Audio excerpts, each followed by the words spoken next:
Om Shanti. This Murli was spoken on January 14, 1988. And the title of this Murli is The Reason for Unhappiness is Disobedience in Little Things. The title of the Murli is The Reason for Unhappiness is Disobedience in Little Things.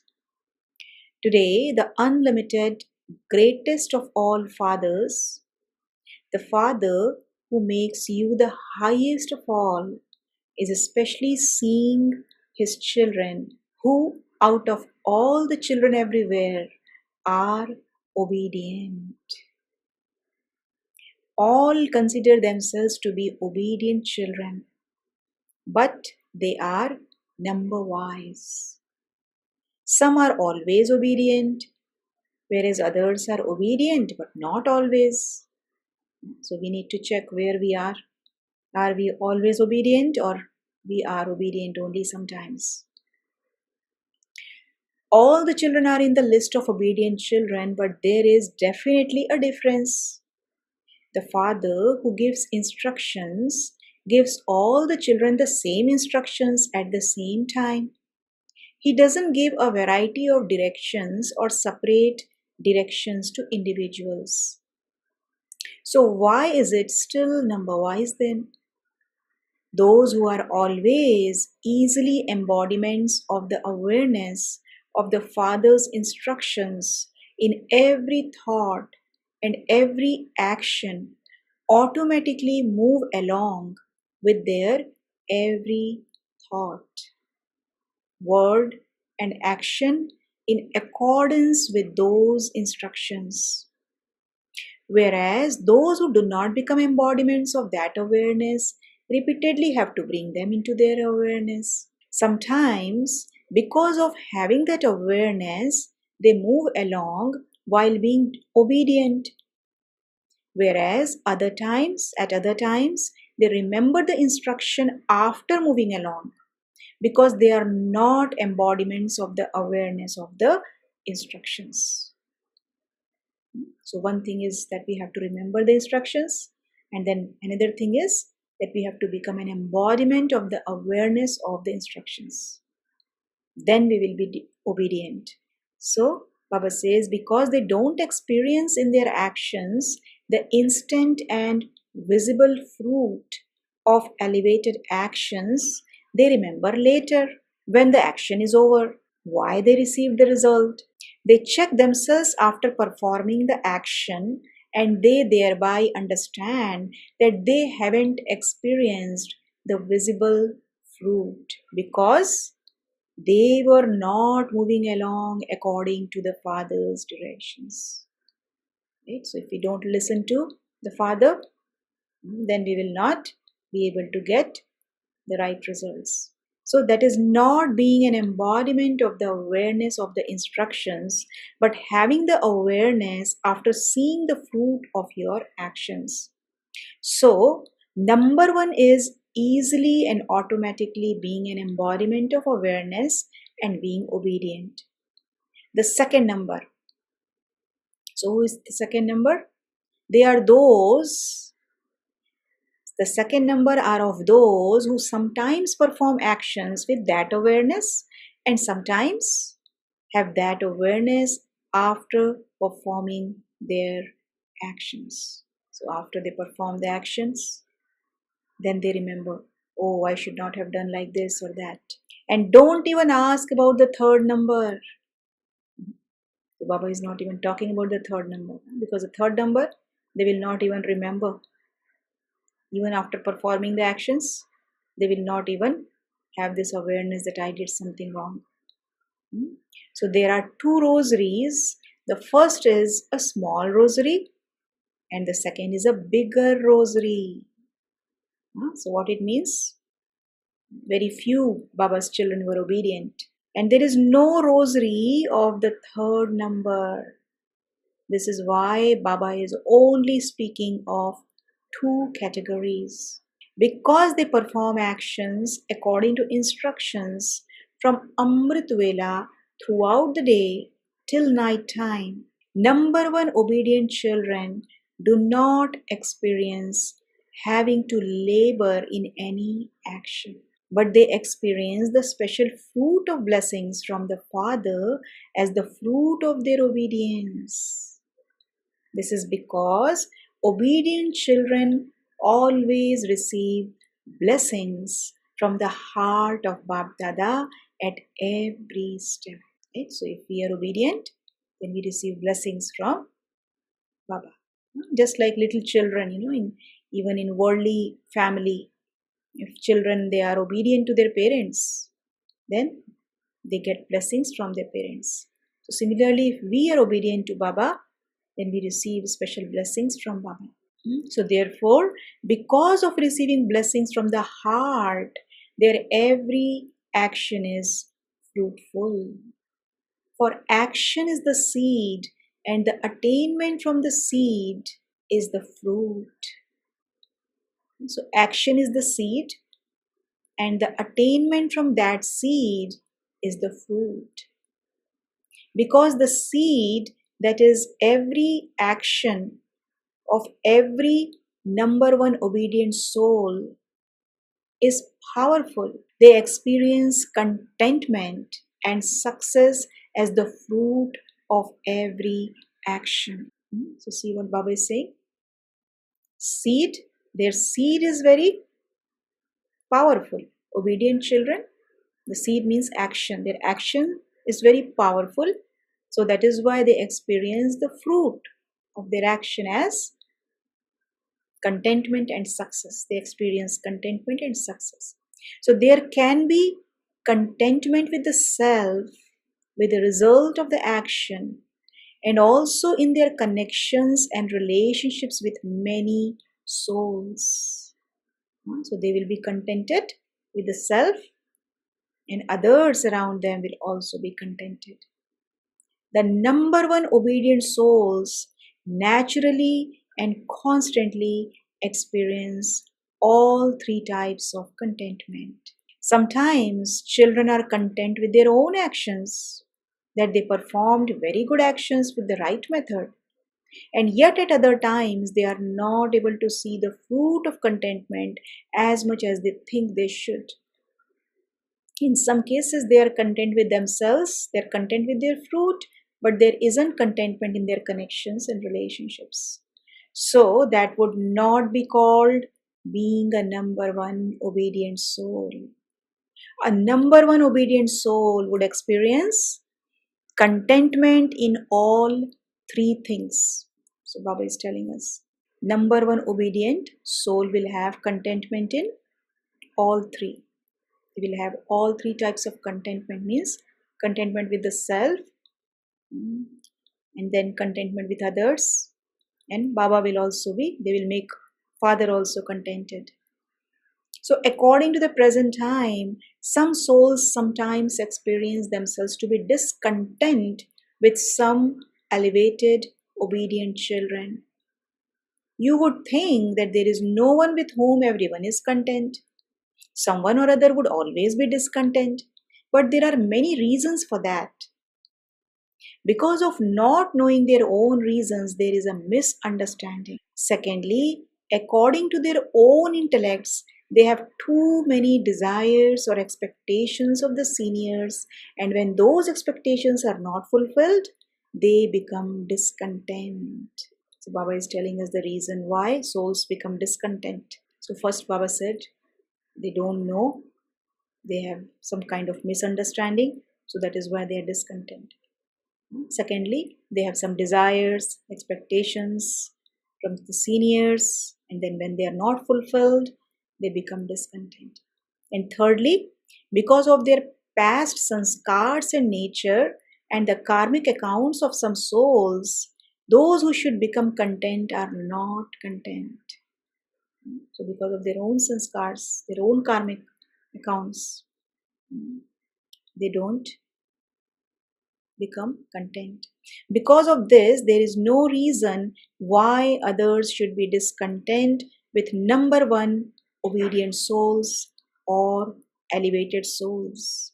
But they do remain discontent due to their own reasons. This is why In some cases, it seems as though someone is discontent with everyone. However, in that too, the majority, at least 95%, would be content. So, Baba says 5% would be seen as discontent. So, Baba is giving us this grace percentage. It's okay, 5% will be discontent, but at least 95% should be contented. So, the majority of the number one obedient souls would make others content in three ways. Because they constantly perform every elevated action according to instructions. Because of being content after performing every action, their minds or intellects would not be repeatedly disturbed by their actions, whether they did the right thing or not. So they will always be light. In other words, they will always be very stable inside. So those in the second category, that means those who are not obedient all the time, not following instructions all the time. So they often have thoughts in their minds after performing the action as to whether they did the right thing or not. In your language, you speak of this as your conscience biting because you did not do the right thing. The conscience of a number one obedient soul would never bite. Because they do everything according to instructions, they always remain light. For they don't have any burden of the bondage of karma. See, if we don't follow Baba's instructions, then that is like creating a karmic account. But if you follow all the instructions, then there won't be any kind of bondage. Then the soul will be light. So you were told earlier too that one is to have a relationship of karma and the other is to perform actions under a bondage of karma. So Baba uses two words. In Hindi it is karma sambandh and karma bandhan. So Baba says, so a number one soul comes into a relationship of karma and is therefore always light.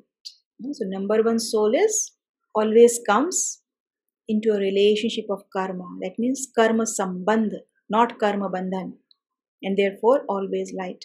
In every action, because of receiving special blessings from Bab Dada, a number one soul would constantly experience internal willpower as a result of blessings. See what happens when you get blessings? You get the willpower. You are able to do, you are able to achieve whatever you want to achieve. So such a soul would always experience super sensuous joy. He would always experience himself to be full. Do you know what some children sometimes say when they put the condition of their heart in front of the Father? What do they say? I don't know why, but today I feel empty inside. There is this feeling of emptiness inside. Nothing much has happened as such, but yet there isn't experience of perfection or happiness. At that time, they did not perform any wrong action or make a little mistake, but while moving along, because of being ignorant or careless from time to time, they don't do everything according to instructions. Firstly, a burden of disobedience to time pulls you towards itself at some time. Just as the strong sanskars and nature of the previous birth sometimes pull you towards themselves even against your conscious wish, similarly, from time to time, the burden of your disobedience sometimes pulls you towards itself. So, disobedience is also a burden. Baba is telling us that burden does not allow you to be happy. Burden of disobedience. So those are karmic accounts of the past and these are karmic accounts of the present time. So disobedience is the karmic account of the present time. See, already we have so much karmic account from the past. And on the top of this, if we don't obey Baba, then we are making ourselves even more heavy. So, these are karmic accounts of the present time because no account, whether of this birth or past births, can be burnt without your being in the stage of an embodiment of the fire of love. Karmic accounts from the past can only be burnt if we ignite the fire of yoga, fire of love. So, because you do not constantly have the stage of being an embodiment of this fire, that is because you do not constantly have the stage of powerful remembrance, of the seed stage of being a lighthouse and a might house. You are unable to burn your karmic accounts. And this is why the accounts that still remain pull you towards themselves. So, our stage is very important. If we want to burn our old accounts, then we have to have that. We have to create that fire of yoga. We have to become lighthouses, might houses. We have to experience the seed stage.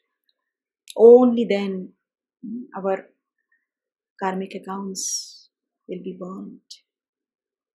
So you don't make a mistake at that time and yet you feel, I don't know what happened. Sometimes your mind won't be able to stay in remembrance or in service, and sometimes there will be waves of unhappiness. One is to experience peace through knowledge, and the other is the peace of dead silence, where there is no happiness or bliss. That is peace without any sweetness. The heart's desire would just be to go and sit somewhere in solitude. All of these things are signs of being disobedient in one way or other. The burden of karma pulls you. Now, Baba is telling us different forms of disobedience.